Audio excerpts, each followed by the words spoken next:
I only have 24 hours to finish 3D printing, assembling, and painting a life-size arsenal before we even roll a single initiative die. Why do I do this to myself? I don't know.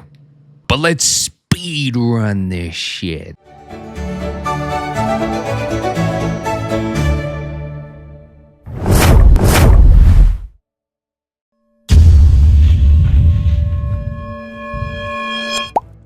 Folks, welcome yourselves back to G Studios. This is, of course, the G Code series, and you may be wondering, Gabe, why are you wearing black gloves? To that of which I would answer, just don't worry about it. Don't. What is in my pocket?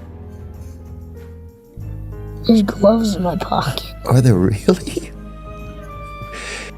Don't worry about it. It's fine. It's fine. Don't worry about it. Just kidding. No, it's because we're going to go through all of the different paints that, of course, I used to get the looks that you see and will see at the very end of this video that I utilized to, of course, finish for all of the props that I printed for both myself and my group of friends for our Dungeons and Dragons campaign. Come on, there was no other reason that I would possibly be wearing black gloves. What's wrong with you people? So in part one, I already showed you guys how to properly sand and take care of course, all the different details and pieces that you would need to do in order to optimize your print and make it look fantastic before, of course, you ever throw on the first layer of spray paint. I already obviously expressed my sanding guidelines and everything like that, so we're not going to go ahead and repeat or go over that again. We're going to go directly into the next step of the process, which is arguably my favorite part, and that is, of course, painting. Now, I loved making these props just simply because I didn't really have a reference image for anything other than Anduril, of course. I knew that that obviously had to be a one-for-one copy since I was making a prop replica, but for everything else, that was simply my sheer design, creativity, and of course, collaborating with my friend group to go ahead and determine what specifically they might want the print to look like when, of course, I paint it and it was finalized. Painting can be tricky depending on, of course, what type of paint you're using and how you're going to, of course, either seal it, or if you seal it beforehand, what you should utilize. So I'm going to take you through everything. We're not gatekeeping anything here.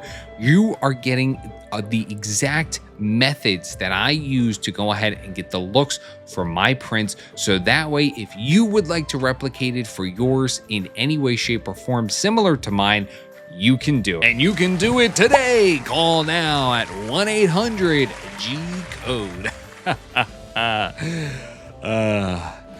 All right, let's get to the paints. So I know I covered this in the last video, but the best filler primer on the market right now is going to be the Seymour Filler Primer. This is the PBE, aka the Paint, Body, and Equipment Filler Primer. I do it in gray, and I do it in gray for a specific reason. I print, especially when I'm doing any sort of props or replicas, in a black filament. This allows me to clearly see the lines that are left on the print even after I go ahead and sand it.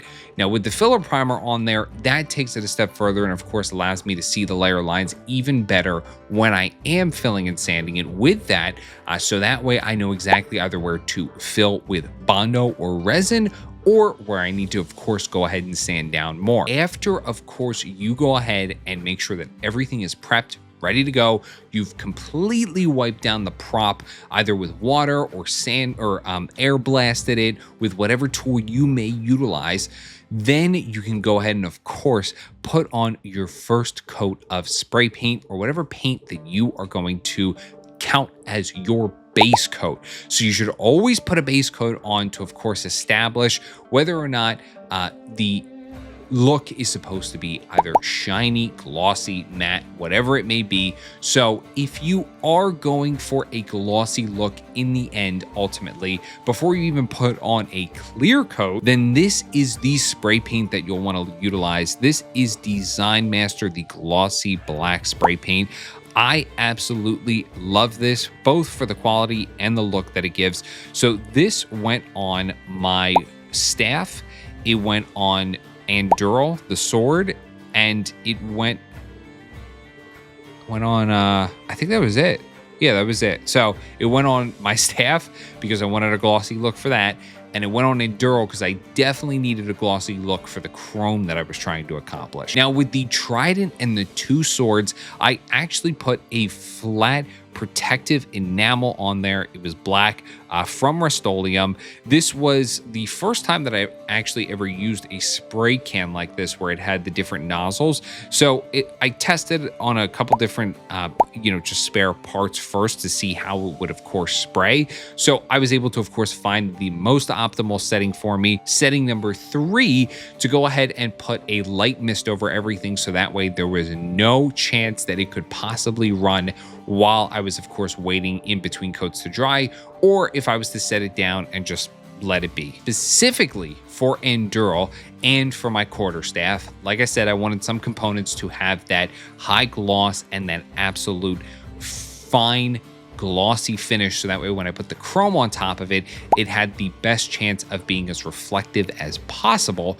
So for both of those, they of course went higher than the 600 grit sandpaper wet sanding that I had mentioned in the last video, and I took it from 1000 to 1500, then to 2000, and ultimately I finished wet sanding with 2500 grit sandpaper. This of course allowed me to get a silky smooth finish, filled in quite a lot of the tiny cracks, grooves, and crevices that I was worried about, and then I applied my clear coat. But of course, we are not just using any clear coat. We only go for the best here at G Studios. So I used the Spray Max, the 2K Clear Glamour Spray Gloss.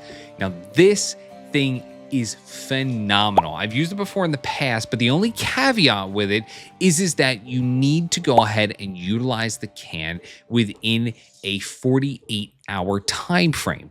And the reason being is because this cap up here, up at the top, you take out this red pin here and you go ahead and you put it in the bottom where there's an activator. This activator will release the compound and the agents inside after you go ahead and shake it up to give it that ultimate and premium high gloss look. This is one of the steps that is 100% time sensitive, because you need to make sure that once you of course go ahead and pop the pin in there and you utilize and activate the activator, that you got to use it, and you got to use it in a short time frame. And after you make sure that the coat is on there and it looks great, the first coat, you have to leave it for at least like 10 to 15 minutes. I would say 15 minutes max, 10 to, kind of be on the lower end of things. But you want to make sure that the first layer of everything kind of cures just, at its basic form, and then you're going to immediately go into another coating of it, and you'll hit it with that second coat.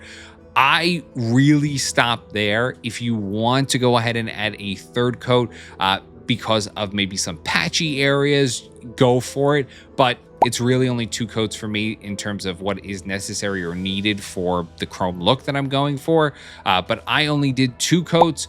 You can do 3, but like I said, only if applicable, and make sure that you coat the entire surface area again, even aside from the spotty patches or the patches that may not look as uniform as other areas. I would suggest, which I've done before in the past and I did with this, is that I knew I wasn't going to utilize the full can over the 2 prints. I got pretty close, but I didn't like fully waste it. So I would suggest that you have another print, maybe either in the background or working on something that you have at that point to be sprayed with a base, and then of course the clear coat, because once this 48 hours is up, that's it. So if you don't utilize the entire can, you're not getting your money's worth technically out of it. So I would suggest to have something just in case you don't utilize the full can, and then you can, and gives you that extra oomph. You get another project done, you know what I'm saying? Moving over to the trident and the two swords, they both got 2 coats of the flat black, the Rust-Oleum. Like I said, I didn't need a gloss finish for it. I knew the desired look that I was going for, so I just went ahead and I did that, and then that was that. I could then go ahead and either put on top the acrylic enamel paints or anything like that that was going on top of it. I didn't need to put the clear coat on it because I wasn't trying to be glossy with it. Now for the quarterstaff and Anduril, the sword, I actually utilized 2 different methods for a chrome look. For the quarterstaff, I actually utilized a paint that I had never done before, but man, is it a great looking chrome. It is by Revel, and it is an acrylic spray paint, and it is chrome spray. It's actually supposed to be used in auto body and automotive paint, but it works fantastic on 3D prints. So moving forward, if I do have obviously a prop or something that I'm making that I want a more defined chrome look and not as like dark and grungy maybe, then I definitely will be utilizing that again. And for Anduril, I actually didn't even use paint. Yeah, you heard that right. Little old trick. Hey everybody, an old man's talking. That of course many prop makers and people in the 3D printing community know about is of course utilizing graphite powder to get that nice metal shine and finish that mimics of course real metal and chrome. So basically all you need to do is, after you have of course put on your high gloss clear coat, the 2K Spray Max, you will use, and at least this is the best method for me and the best method that has worked for me and that I've seen suggested online, is a makeup sponge. So all you people out there who have girlfriends, go ahead and steal their makeup sponges, because this is where the real use for them is going to come in handy. One makeup sponge should be utilized to of course apply the graphite powder. You can really do as much or as little as you want, because you're going to be continuously adding more graphite powder to it over time. But what I would do is I would take a tiny patch or a tiny amount of the graphite powder. I would lay it down on top of the sword. I would kind of start to like rub it in with that one. And then I had a separate makeup sponge that I utilized to go ahead and basically buff it and start to make sure that that shine was coming out with. I went over the sword a total of 3 times to go ahead and achieve the look that I got and ultimately finalized on. And man, did that thing shine like a woo! Man, she was pretty. She was real pretty. For the gold that I utilized across multiple different components and pieces is a rather new find of mine. And man, this thing is sick. This is called Liquid Leaf. It is classic gold. I believe I found this at Hobby Lobby, and this was just a very random pickup. I had no idea about it. I didn't know anything or what it was going to act or look like. It is an enamel-based paint. So with enamel paints, I would suggest wearing a respirator because there are some fumes with it. And it dries super quick, especially if you have like a fan on or you're doing it outside, which I wouldn't suggest. I would suggest doing it inside, so that way the paint has the proper temperature to cure at and finish on. But it goes on. You do a little, goes a long way. A little goes a long way. I still have almost a full bottle, and I painted all the parts on the trident. I painted the gold for the wand. I painted the gold on the staff, and I still have a ton left. So a little goes a long way. I'd suggest like dipping it in there and then of course wiping a majority of it off either on the lip of the bottle or somewhere else. And then of course going ahead and painting it, but it looks fantastic. Even after the weathering that I did, the gold kind of shine and shimmer still stays on there, which I think is huge and definitely a bonus in terms of this paint. I use 2 different types of acrylic paint, but really as long as you're utilizing a high quality acrylic paint, it really doesn't matter. But these are the colors that I utilize to achieve the looks across all the different props where applicable. But I use the combination of Master's Touch and Academy Acrylic. Both of these brands can easily be found at Hobby Lobby. After I went ahead and hit the one sword for my buddy's Warforged character with the base flat black, I sprayed the other sword with this Krylon Fusion all-in-one. It was a metallic dark metal, and that was the one that I actually ended up putting over like the teal kind of like copperized color on top of it. So I knew I wanted something that looked a little bit different from just the flat black on the other one, and this did the trick, and I thought it looked great. Then for the center of Valoran staff on either side, I wanted a very whimsical, wizardy, arcane look, and I've used spray paint that like shifts color before in the past when I did the Green Goblin helmet, and I was going to use that, but the paint was no longer good anymore, so I needed to come up with something else, and I solidified on this Rust-Oleum color shift, this purple sunrise. I wanted something, I guess, a little bit different too from the Green Goblin helmet look, and I wanted something a little bit more unique, and man, this looks great. So definitely happy that I stuck with this color, and of course at the right angle and at the right shine. It looks like it's shifting, it looks very wizardy, whimsical, and I'm a fan. After everything is all said and done, you've painted it, what do you do next? Well, you got to apply another layer of clear coat, especially to the ones that didn't even get it. So for the two swords and the trident, I did 2 coats of actually an acrylic lacquer. I did 2 coats. I did one just kind of mist over everything and then let that cured for 10 to 15 minutes, and then went back over for my second coat, and then that was it. I didn't need obviously a high gloss. I didn't need to make sure that it was sanded extra.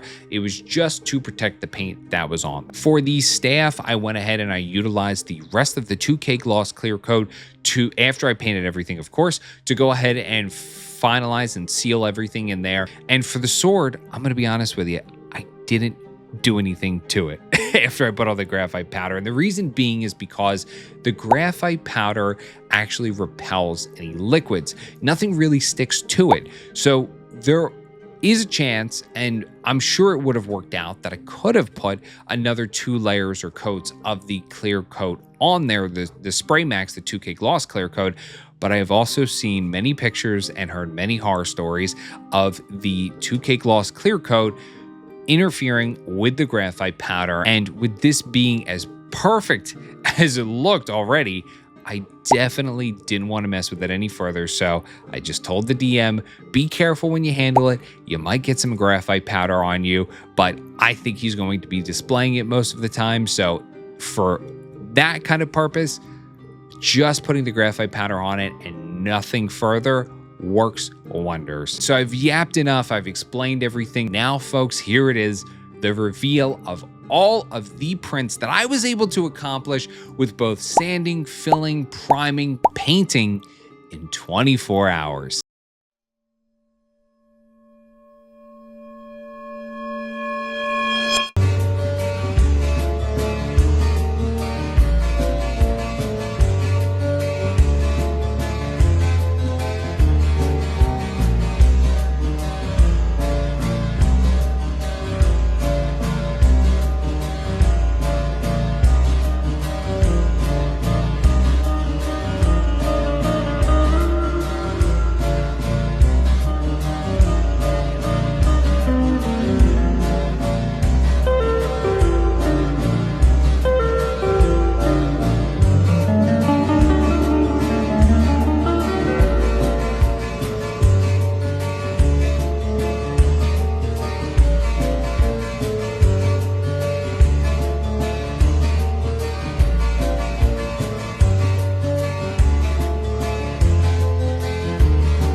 Folks, thank you all so much for watching. Don't they look pretty?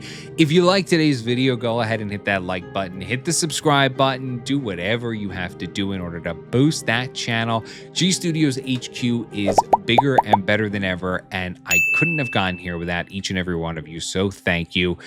Once again, if you have any questions, comments, concerns, tips on future projects and endeavors, let me know. I have got tons in the work right now. So as I go ahead and print stuff out, I will update everybody. Thanks again for watching. Go ahead and hit that subscribe button if you haven't already, and I will see you all in the next video. Take care.